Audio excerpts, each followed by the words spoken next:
Buenas tardes.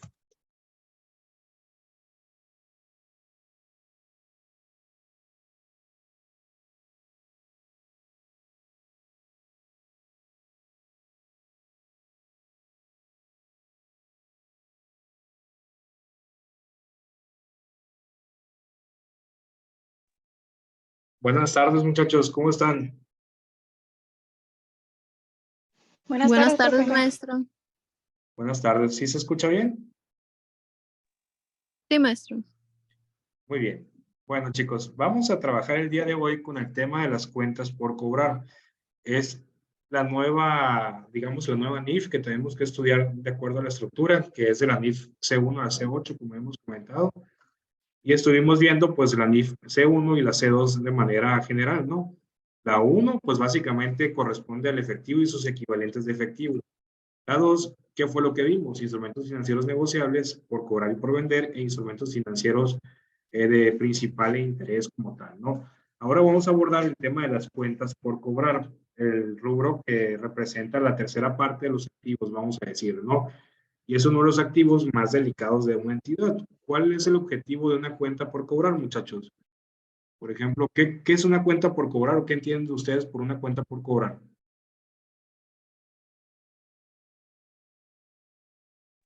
La deuda de un cliente. Correcto. Un cliente, por ejemplo, es un ejemplo de una cuenta por cobrar.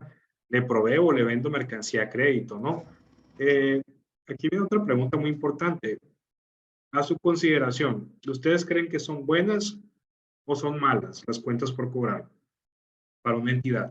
¿Es bueno que me deban siempre o que me deban parcialmente? ¿Será bueno siempre eso? ¿Qué opinan?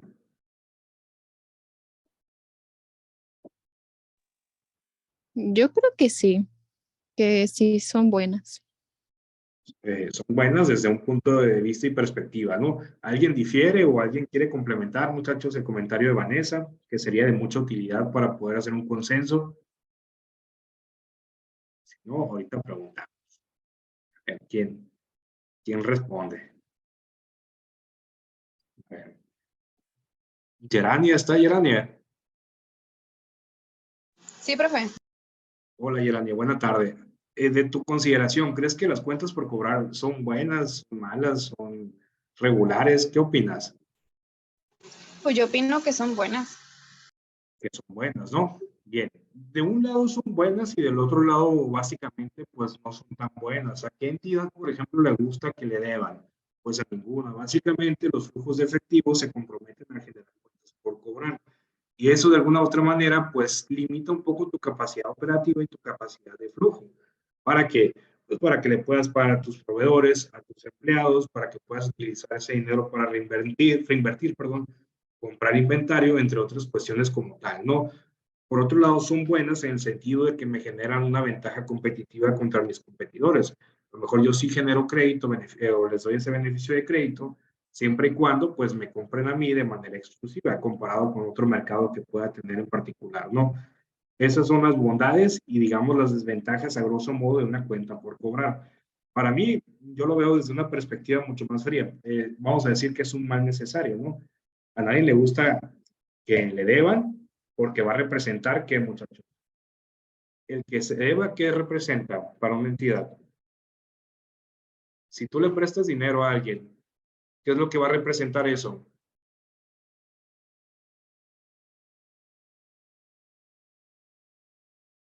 ¿Qué opinan? Pues será un activo a largo plazo, ¿no?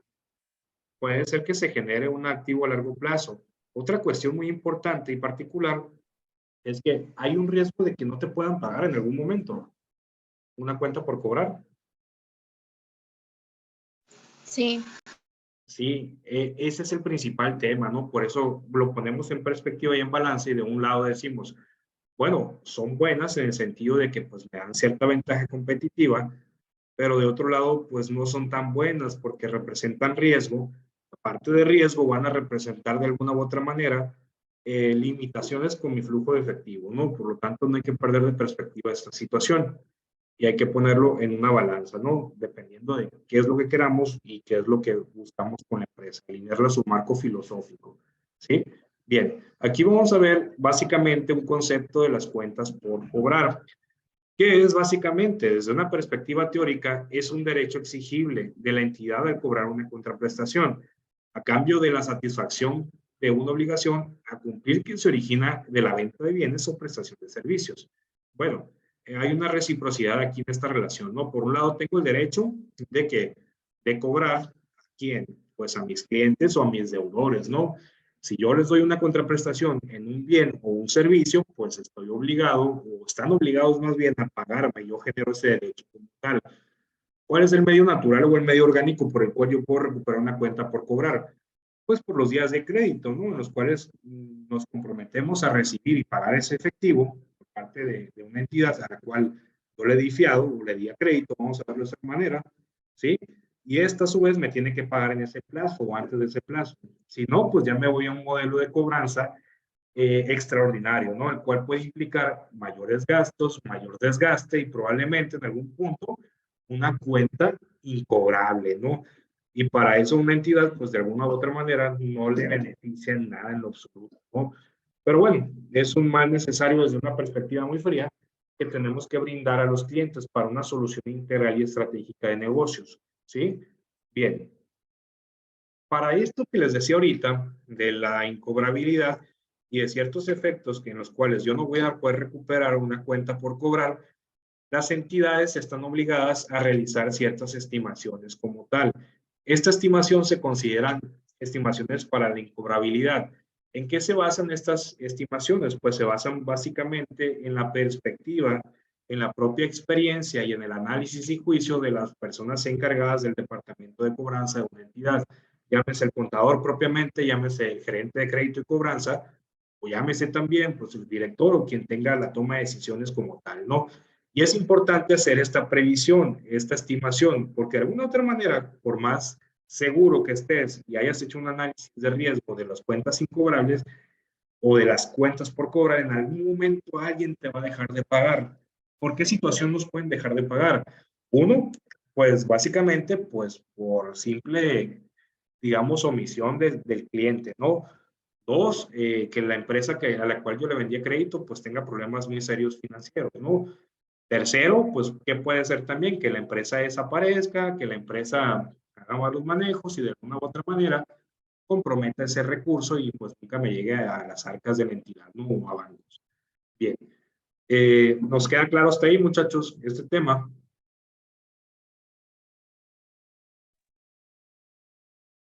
Sí, maestro. Muy bien.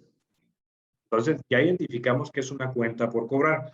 Vimos que estas cuentas por cobrar representan ciertos riesgos para una entidad, pero de alguna otra manera necesito brindar estas cuentas, ¿no? Si no, pues caigo en una desventaja más bien competitiva respecto a mi competencia. Con el tema de las normas de evaluación, que básicamente es darle valor a las normas y el reconocimiento inicial y posterior de estas, nos dice la propia NIF en la NIF C3, el reconocimiento inicial de las cuentas por cobrar debe hacerse al considerarse devengada, esto es muy importante, devengada la operación en la que se dio origen, la cual ocurre cuando para cumplir los términos del contrato celebrado se transfiere el control sobre los bienes o servicios acordados. ¿A qué me refiero con eso? Me refiero básicamente, muchachos, que una vez que ya se haya realizado la contraprestación y yo ya le haya dado el producto que le estoy vendiendo a crédito o el servicio prestado a crédito, perdón, ya se considera una cuenta por cobrar, ¿no? Invariablemente, si no me lo ha pagado o me lo va a pagar la otra semana o me lo va a pagar el mismo día, es necesario reconocerlo como una cuenta por cobrar. Y por lo tanto, es importante que tengamos presentes que al momento de que yo le preste el servicio o le otorgue el bien y ya le pase los derechos y los riesgos al cliente, básicamente yo ya lo debo de evaluar en mi contabilidad como un cliente o como un deudor para otros efectos como tal, ¿sí? Bonificaciones, descuentos y devoluciones deben afectar el monto por cobrar y deben reconocerse cuando surge el derecho de tomar la bonificación, descuento o devolución sobre el cliente. Bueno, ¿qué pasa cuando yo le condono o le hago un descuento, una bonificación o una devolución a mi cliente una vez que yo le entregué la mercancía? Pues está la opción de que yo le pueda otorgar un descuento por alguna relación comercial, una devolución por algún producto con alguna imperfección que yo le haya vendido, o una bonificación propiamente por una negociación que hayamos tenido, ¿no? Y eso yo lo debo registrar como una disminución a mis cuentas por cobrar, porque es algo que básicamente yo ya no voy a recuperar de alguna u otra manera, ¿no? Bien, las cuentas por cobrar deben evaluarse en su reconocimiento inicial al precio de la transacción. Si estoy vendiendo 100,000 pesos, lo estoy prestando 100,000 pesos, en el caso de que sea monetario, ¿sí? 100,000 pesos tengo que reconocer como cuenta por cobrar. Si la mercancía que estoy vendiendo está evaluada en 25,000 pesos los debo de considerar.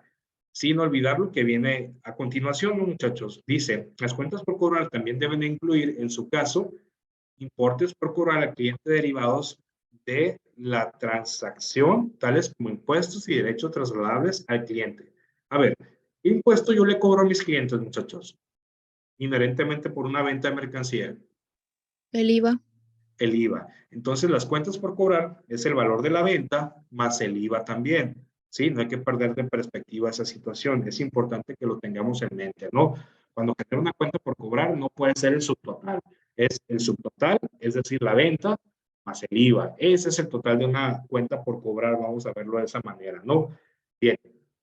Las cuentas por cobrar denominadas, ojo con esto, en moneda extranjera, en alguna otra forma, o en algún, perdón, otra forma unidad de intercambio debe reconocerse inicialmente en la moneda funcional, utilizando el tipo de cambio histórico. Algo muy parecido que hacíamos con las divisas extranjeras en el efectivo y equivalentes de efectivo. Los voy a evaluar en un inicio a valor histórico, a lo que vamos a decir se originó en ese momento, y los voy a actualizar en el momento, vamos a decir, oportuno o en el momento posterior al cierre del ejercicio del mes, ¿no? Bien. Estimaciones de pérdidas crediticias esperadas, ¿no? Ahorita vimos el tema de la incobrabilidad. La incobrabilidad va de la mano con la estimación de las cuentas por cobrar. Básicamente, ¿por qué? Porque como dijimos al inicio, muchachos, una cuenta por cobrar siempre va a representar riesgo para una entidad, ¿no? De alguna u otra manera, estoy a merced de las inclemencias tanto de los factores externos como internos de que una entidad me deje de pagar. Puede llegar a pasar, si llega a pasar. Si eso pues se da en la familia, que tú le prestas a un tío, un pariente o un amigo, pues básicamente alguno de ellos te va a quedar mal en algún momento y todavía se van a enojar, ¿no? Que es una situación muy particular. Lo mismo pasa en las empresas, ¿sí? Las empresas, tú debes de reconocer y asumir desde el momento que estás dándole crédito a una persona o una entidad que va a haber alguien que no te va a pagar, ¿sí? Para esto, pues se realiza una estimación propicia, digamos, basada en su juicio profesional de los encargados y responsables del área, ¿no? De la persona de cobranza, del evaluador, del gerente, del directivo, entre otros, ¿no? Donde voy a hacer una evaluación de las pérdidas esperadas por deterioro de una cuenta por cobrar, considerando que experiencia profesional, la experiencia histórica también de las pérdidas crediticias que voy a tener, condiciones actuales y pronósticos razonables y sustentables. Si yo veo que hay un cliente que está batallando mucho para pagarme, que me paga, si le doy 30 días de crédito y se toma 90, pues básicamente hay un factor o hay un riesgo importante de que sea una pérdida de crediticia esperada, esa diferencia que no me llegue a pagar, ¿no? Y por lo tanto, yo debo estimar ciertos porcentajes de incobrabilidad, los cuales voy a mandar una parte del gasto y voy a reconocer una disminución de mis activos, ¿sí? Bien. ¿Cómo se presentan para efectos de la norma de presentación? Es decir, en los estados de situación financiera o estados financieros. Las entidades deben presentar las cuentas por cobrar en forma segregada de las otras cuentas por cobrar, ya sea dentro de un estado de situación financiera o en sus notas, ¿no? Estos rubros pueden presentarse netos de sus estimaciones para incobrabilidad. ¿Qué se refiere? Que puedes tener todas las cuentas contables que componen el rubro, como pueden ser clientes, documentos por cobrar, deudores diversos, funcionarios y empleados, y en una parte adicional tú puedes netear las estimaciones de cuentas incobrables, ¿sí? Donde vas a meter las pérdidas crediticias esperadas, los descuentos, las bonificaciones y devoluciones que se van a generar por el acto solamente de la propia cobranza como tal, ¿no? Esto es muy importante que lo tengan en consideración porque vamos a hacer ejercicios donde haremos estimaciones de cuentas incobrables. Además de que es importante que para efectos de presentación pues digamos que los usuarios de la información financiera tengan noción de cómo saqué una estimación de cuentas incobrables, porque no es una situación sencilla, vamos a decir, tomar esa decisión. ¿Por qué? Porque básicamente renuncias a una probabilidad de cobranza de efectivo, ¿no? Que si bien las cuentas incobrables puedes deducirlo hasta cierto punto de impuesto, te va a representar un dolor de cabeza a la hora de que estés trabajando con este tema, ¿no? Y además de ello, pues te tienes que ir a un juicio mercantil, tiene que haber una demanda interpuesta y una sentencia favorable por parte de un juez. Eso te puede llevar años poderlo procesar. Además de que no vas a recibir el efectivo que tanto estás esperando. Y el único beneficio sería fiscal. Entonces, ahí mucho ojo con eso, muchachos. Por eso yo les digo, en un inicio y en un fin. Las cuentas por cobrar son buenas hasta cierto punto, pero hay que saber a quién se les va a dar y a quién no se les va a dar crédito. A ver, quiero hacer una consideración importante. ¿Cómo ustedes pueden evaluar, muchachos? ¿Cómo podríamos evaluar si le damos crédito a una empresa o no? ¿Qué factor tendríamos que considerar ustedes? ¿O qué considerarían ustedes para darle crédito a alguien? Vamos, el profe les va a pedir crédito. ¿Cuál sería la situación por la cual ustedes me condicionarían a un crédito? ¿Qué me preguntarían? El historial. El historial crediticio, ¿sí? El bien llamado buró de crédito, ¿no? Por ejemplo, ese como tal, pues no me dice de alguna otra manera cantidades o ciertas situaciones, pero sí me dice la solvencia moral de una empresa o una persona, ¿sí? Me dice si es buena pagadora, si es mala pagadora, si se atrasa, si no se atrasa, si se ha ido a un juicio, una demanda por un crédito, entre otras cuestiones, ¿no? Ese es un punto muy importante, ¿no? ¿Qué otro punto podría ser importante para que ustedes consideren si me pueden dar crédito o no?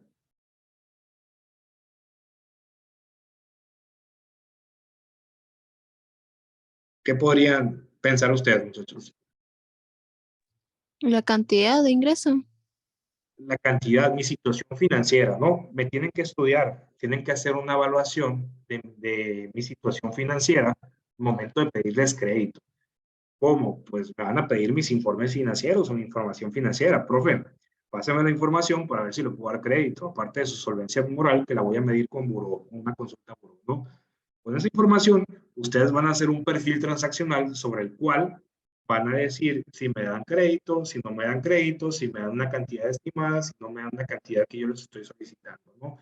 Ese sería un juicio profesional y un control interno que tendría que desarrollar el Departamento de Crédito y Cobranza, ¿no? Si no lo hacemos y hacemos estos procesos de crédito a ciegas, probablemente tengamos muchos problemas de cuentas incobrables, ¿no? Como tal por una entidad. Por lo tanto, siempre tenemos que considerar la información financiera como base para saber si tengo la solvencia económica y también el juicio profesional para saber si tengo la solvencia moral, ¿no?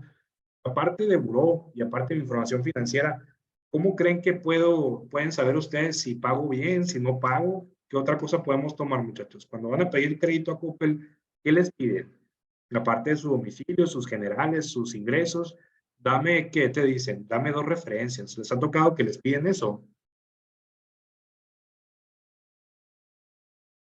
Lo he escuchado. Por ejemplo, las referencias de alguna u otra manera también también miden cierta situación, digamos, moral de una entidad, por lo cual tenemos que considerar todos los elementos para hacer un juicio crítico, ¿no? Es importante que conozcamos este tema de crédito en particular, muchachos. Cuando ustedes están trabajando como directores o gerentes de las áreas correspondientes, tienen que analizar bien el control interno de este departamento, ¿no? A través de auditoría, contraloría o cualquier otro órgano fiscalizador interno, ¿sí? Bien. Considerando, perdón, me brinqué un cachito, ¿no? Considerando su plazo de recuperación, las cuentas por cobrar se deben clasificar en el corto plazo, salvo que la entidad considere que en una presentación diferente proporciona mejor información al usuario de los estados financieros. ¿A qué se refiere?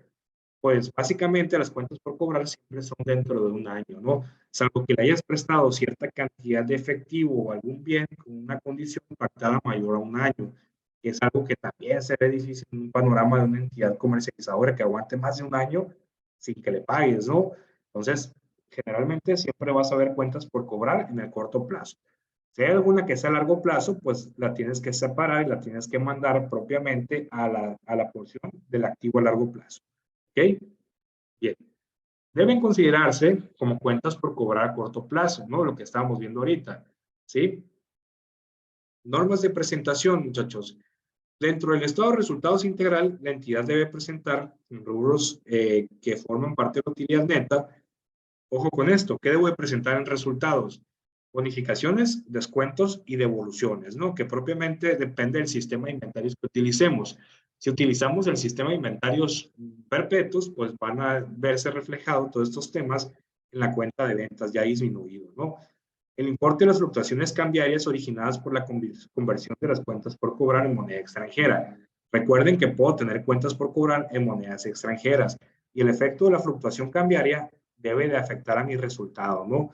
Beneficiar o perjudicar según sea el caso de la moneda. Las pérdidas crediticias esperadas, muchachos. La recuperación que puede existir en caso de que, por ejemplo, yo estime que no me van a pagar 100,000 pesos en algún plazo de tiempo, pero de repente sí me los pagan. ¿Qué tendría que hacer? Tendría que darle reversa o tendría que reconocer ese pago y cancelar la estimación de cuentas incobrables, ¿no? Y tendría que básicamente impactar positivamente al resultado de la empresa como tal, ¿sí? Pero son pocos los casos que suceden, ¿no? Cuando tú ya clasificas pues a un cliente o una deuda con una estimación de cuenta incobrable, es muy complicado que pueda salir de ahí, ¿no, muchachos? En algún punto como tal. La entidad debe revelar los principales conceptos que integran al rubro de cuentas por cobrar, tales como aquellas cuentas por cobrar por venta de bienes y servicios, que es clientes, por ejemplo, ahí, ¿no? Asimismo, con base en su información relativa, la entidad debe reconocer los principales componentes del rubro de otras cuentas por cobrar, tales como cuentas por cobrar a partes relacionadas, es decir, entre empresas filiales, vamos a decir, empresas hermanas, reclamaciones a aseguradoras, que básicamente son, vamos a decir, situaciones contingentes en las cuales tú esperas que te hagan la bonificación de algún siniestro, incluso los impuestos por recuperar, como puede ser el IVA a favor tramitado a través de una devolución de impuestos, ¿no? La entidad, muchachos, debe revelar su política para determinar la estimación de cuentas de las pérdidas crediticias esperadas, perdón. Esto es muy importante porque aquí tienes que tener todos los elementos de juicio. El juicio profesional, la información histórica, básicamente, muchachos, el porcentaje de clientes que no te ha pagado, los plazos de las deudas y el propio, digamos, elemento o el sentimiento de la persona que está en el departamento de crédito y cobranza, que es el experto básicamente, ¿no? Pero todo eso lo debes, plasmar en las normas de revelación, es decir, en las notas de los estados financieros. La entidad, muchachos, debe revelar el monto de las cuentas por cobrar otorgadas en garantía, ¿sí? En caso de que exista un gravamen de alguna u otra manera y lo voy a ejercer, ¿sí? ¿A qué me refiero con eso? Hay ciertos créditos o ciertos préstamos que se sujetan a una garantía. Por ejemplo, es muy común en los bancos, perdón, cuando le vas a pedir a un banco, te pide rápidamente una garantía hipotecaria, una garantía prendaria. Te presto, pero déjame tu carro como garantía de que me vas a pagar. Si no me pagas, ¿qué va a pasar? Pues me quitan el carro. Si compro una casa, por ejemplo, con un crédito hipotecario, ¿qué hace el banco si no le pago? Me quita la casa, ¿sí? Entonces, en las normas de revelación, muchachos, o en las notas de los estados financieros, yo debo de plasmar las garantías que están sujetas con mis clientes, ¿no? O con cualquier deudor que yo tenga. O sea, el deudor lo condicioné con que me diera la escritura de su casa, ¿sí? Por si no me paga, pues ahí ejerzo esa garantía, pero la debo de informar. ¿En dónde? En las notas de revelación, ¿sí? Bien, aquí tenemos las principales cuentas por cobrar, las cuentas que vamos a utilizar para los ejercicios, sucesivos, ¿no? Clientes. Clientes, ¿qué es un cliente en términos financieros? Es una cuenta abierta basada en la confianza. ¿Por qué? Porque básicamente no hay un documento que acredite, digamos, la operación de compra y venta, ¿no? Entre un deudor y un acreedor, ¿no? Pero pues acuérdense que ventas es exclusivo, perdón, clientes es exclusivo por ventas de mercancía a crédito. Documentos por cobrar. Cuentas por cobrar, muchachos, que están respaldadas con un documento, como un pagaré, ¿sí? Prestamos recurso económico, prestamos un bien, ¿sí? ¿Qué espero de ellos? Pues que me firmen un documento para poder hacer sujeto en algún momento dicho documento y irme a un juicio mercantil para recuperar lo perdido, vamos a decir en su momento, ¿no? Funcionarios y empleados. Esta cuenta, pues, ¿para qué se utiliza? Para reconocer préstamos a empleados, ejecutivos, directores de la empresa o en su defecto algún faltante que tenga un responsable de un fondo fijo de caja o de una caja. Anticipo a proveedores. Aquí no estoy muy de acuerdo, ¿no? Con la propia norma, pero también los tipifica. Pago a efectos a proveedores anticipadamente por la compra de maquinaria o mercancía, ¿no? Si tienes mercancía sobre la cual ya tienes los riesgos y los beneficios, los puedes cuantificar, son como cuentas por cobrar, básicamente. Deudores diversos, muchachos. ¿Qué es un deudor diverso? Para efectos prácticos y sencillos, lo vamos a tipificar como aquella persona que yo le presté algún bien distinto a mercancía, ¿sí? Pudiendo ser dinero, pudiendo ser un carro, pudiendo ser cualquier otro tipo de bien, pero este no está sujeto a ningún documento, ¿sí? Ni a un pagaré, ni a una letra, ni a nada como tal. Es un crédito a la palabra de cualquier bien distinto a mercancía. Por lo tanto, no es tan bueno tener deudores diversos, ¿no? Generalmente los deudores diversos son personas de mucha confianza para la entidad. No es bueno que esa cuenta tenga mucho saldo o siquiera tuviera saldo, ¿no? Pero, pues bueno, si se da, no hay que perderle de vista esa cuenta. Intereses por cobrar. Aquellos intereses que se generen de un crédito que yo estoy prestando o otorgando que ya esté devengado, es decir, que ya sean efectivamente o que ya puedan ser efectivamente cobrados, ¿no?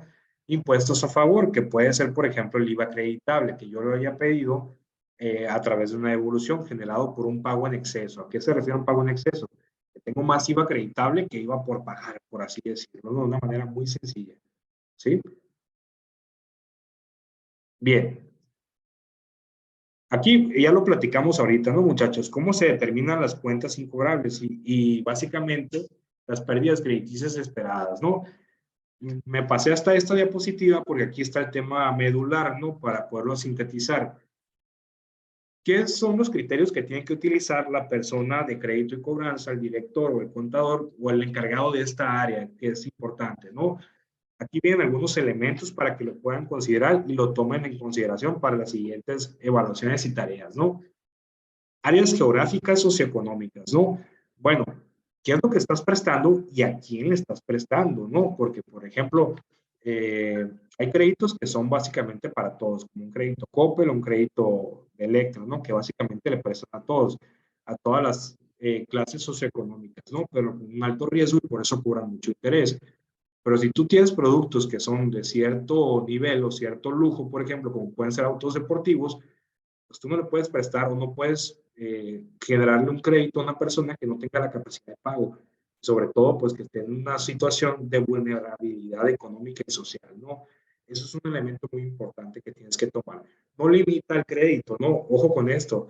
No por el hecho de que una persona viva en una colonia social, vamos a decir, o interés social, yo le voy a limitar un crédito como tal. Puede vivir en una colonia popular, pero realmente a lo mejor y esta persona tiene la capacidad para poderme pagar, ¿no? No hay que irnos con la primera impresión. Bien, calificaciones, bueno, tipo de producto vendido, ¿no? ¿Qué es lo que les decía ahorita? Hay productos que sí los puedo vender, pues básicamente a todos, y hay productos que no se los puedo vender a todos, ¿no? Como que, pues los autos, pues tienen su mercado selecto, ¿no? Diga, las bienes raíces también tienen su mercado muy selectivo como tal, ¿sí? Pero si es un producto de interés general, pues básicamente todos pueden ser potencialmente mis clientes. Y si son productos de bajo valor económico, valuados en bajo valor, pues el riesgo pues va a ser inherente a la cantidad de productos que estoy dando a crédito. Si es un producto que tiene un valor muy alto y ponderable, tendría que ser mucho más cuidadoso, ¿no? de otorgar un crédito, ¿sí? Calificaciones de los clientes. ¿Dónde obtengo esta calificación? A través de la consulta de las entidades o sociedades crediticias, como puede ser el Buró de Crédito, ¿no? Existe otra que se llama Círculo de Crédito. En México existen dos sociedades de créditos o sociedades crediticias. Uno, la más conocida es Buró de Crédito. La segunda se llama Círculo de Crédito, ¿no? Pues las pueden investigar, las pueden consultar. Bien. Básicamente, muchachos, protecciones adicionales. ¿A qué se refiere? Bueno, a lo mejor y tus condiciones no son las idóneas, pero ¿qué me puedes dar en garantía en caso de que yo deje de recibir tus pagos? Bueno, si es un crédito comercial, déjame en garantía tu casa, libre de gravamen, ¿no? Déjame garantía tu auto, tu maquinaria, déjame garantía un terreno agrícola, ¿sí? Y siempre las garantías, muchachos, o protecciones adicionales van a estar, vamos a decir, por encima del valor de la deuda, ¿no? ¿Por qué? Porque acuérdense que la inflación y ciertos elementos hacen que el valor presente de los activos incremente, entre ellos el valor de las deudas, ¿no? No es lo mismo 100,000 pesos hace 20 años que ahorita, ¿no? Antes con 100,000 pesos yo creo que hasta te alcanzaba para un carrito muy sencillo, ¿no? Nuevo. Ahorita es impensable, ¿no? Para que vean eso que trato de hacerles referencia. Bien. El tipo de cliente, muchachos, ¿cómo puedo saber qué tipos de clientes tengo por criterio? Bueno, pues voy a pedir referencias y al momento de hablarles a las referencias, alguno me puede decir, no le des crédito, es muy mala paga. Le doy 30 días y me agarra 60. Ya no me ha pagado, por eso te está buscando a ti, para buscar otro cliente, otro proveedor, perdón. Entonces, todos esos conceptos tienen que evaluarlos, ¿no? Y básicamente, pues, considerarlos y clasificarlos como si es mayoreo o menudeo o detallista, como ¿qué mercado me voy a enfocar? Si es un cliente mayoreo, pues hay mucho riesgo también como tal. Si hay menudeo, es un cliente menudeo, pues disminuye y se mitiga el riesgo, ¿no? ¿Por qué? Porque no es lo mismo que me deban 10 millones de pesos de mercancía a que me deban 1,000 pesos de mercancía. Por lo tanto, tenemos que ponderar esa situación en particular, ¿no?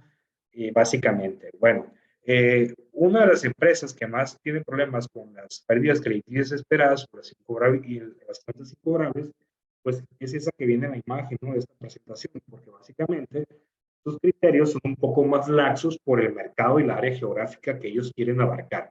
Pero de alguna u otra manera, ellos omiten o más bien absorben ese riesgo con un interés alto, ¿sí? Bien.